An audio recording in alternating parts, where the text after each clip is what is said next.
Hello, and welcome to my attempt at booktubing again. I hope the glare on my glasses is not distracting you as much as it is distracting me. I really want to do book reviews, but I keep being really bad at it. I did one last year from like January to August and then never again, so I'm going to try again now. I'm going to do a review of all the books I've read from January until April, and then I'll do a separate May video because there was a bunch of books in May. My reading suddenly picked up again. But anyway, I'm going to get right to it before my camera battery dies. The first book that I read in 2018 was Elantris by Brandon Sanderson.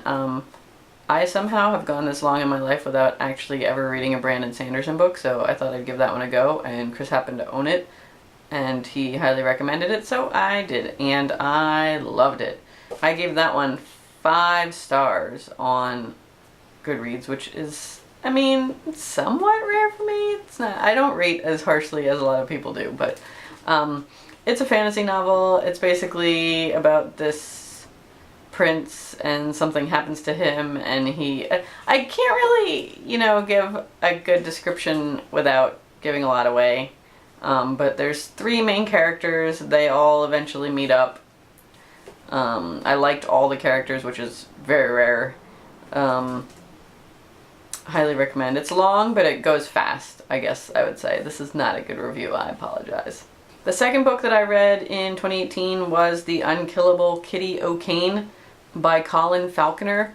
This was one of the Kindle First books. A lot of the books on my list are Kindle First books because I don't like spending money on books that I don't know I'm gonna like immediately, and for some reason up until like last month I forgot that I could just go to the library, even though it's down the block from my house. I gave it 3.5 stars. It was pretty okay. It's about this girl and basically just like the series of ridiculous events that happen in her life. She's almost drowned, she's almost shot, she's almost burned down, that kind of thing, but she keeps going and going and going. I think it takes place over a span of years. It starts, I think, in like the early 1900s. If I remember correctly. Again, I read this months ago, it's been a while. She doesn't always make the best choices, especially with the men in her life, which I think was some of the criticism I saw other people giving it, which I get, but I feel like she does actually learn from her mistakes, kind of. I enjoyed it. The third book I read in 2018 was another Kindle First. This one was called The Silent Victim by Caroline Mitchell. I gave that one 3.5 stars. It's about a lady who, her husband is getting a promotion and they're going to move towns, and she's really upset about it because she has a dead body buried in the yard that he doesn't know about. But when she goes to move the body's not there. And it kind of just gets crazier from there.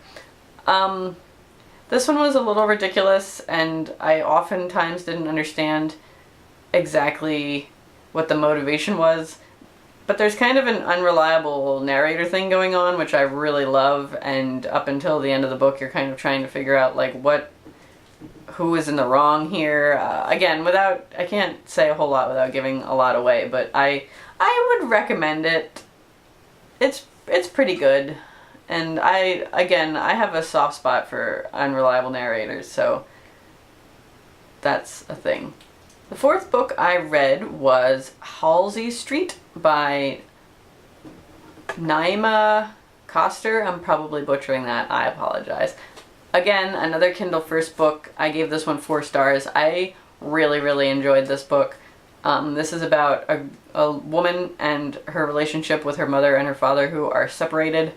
None of the characters in this book have many redeemable qualities, and yet you find yourself getting emotionally invested with them, I guess is the best way I would say it.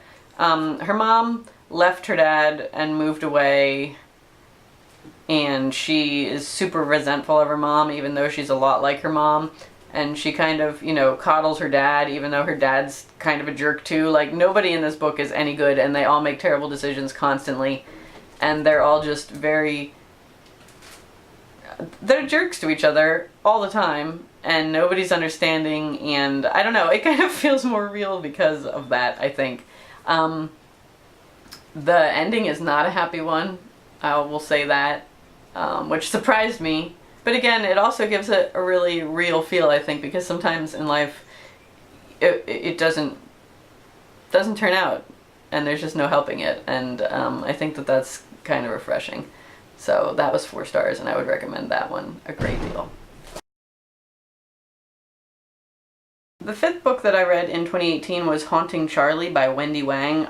This one got a 2.5 star rating for me. It's about a lady and her cousins, if I recall correctly, that are like psychics in all different ways and talk to ghosts and stuff. Which, I mean, sounds like fun. And it was, I would say it is a fun read. It's just not very, you know, good. Is that too harsh? Is that too mean? Like, you can see immediately that she's gonna fall in love with this guy that's the son of this lady who she's working for to rid her house of ghosts. And like, he's a super skeptic and a cop, and you know, of course they're polar opposites, but then they end up falling in love for some reason. Like, she's immediately like, oh, but she just couldn't stop thinking about his eyes and stuff, and I don't know, it just felt very forced to me. But I mean, I guess that's kind of par for the course for these romance kind of novels, but I thought since there was ghosts and psychic and stuff, maybe it would be a little bit more to it, but I guess I was a little too hopeful. And finally, the 6th book that I read in 2018 between January and April was called Seraphina and the Black Cloak by Robert Beatty. I gave that one 4 stars. It was clearly more of like a kid's book. I think the name for it is middle grade. I'm not 100% up on these terms, but like the girl in the story is 12. It takes place in Biltmore Estates, which is a real place.